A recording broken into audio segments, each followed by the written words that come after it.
Ngiqalisile wakamsibi ngilana e-flea market eZulwini Chriset.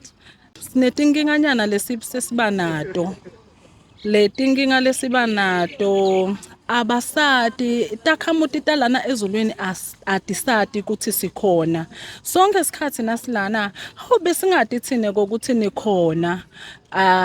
Kungasihambeli vele kahle kanti siphila ngayo lento lesiyendako. Igama lami ngicebisile wakasho Sibongo, ngihlala eZulwini ebuka. Ngite lana bengite ePhephu then ngakhanza kunale free market. Le ngikubona kumcoka kakhulu nge-free market, sithenga ngemanani laphasi. Tintfo letinhle kakhulu, tebantfwana, tebantfu labadzala. Make Nhleko mina ngisuka khona la eZulwini, khona la ngenhla kwemigwaqo nje ngiwele ngetinyawo kuwela lo mgwaqo.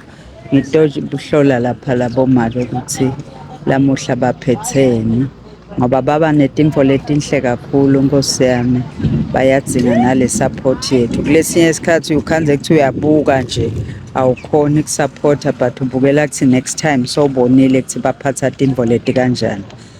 Bayidzinga kakhulu isupport yethu. Siyacela nje nathi simaswati sonke sibabanzimbise ngoba nabo basuke Nkosi yami baphanzela bamvana phela.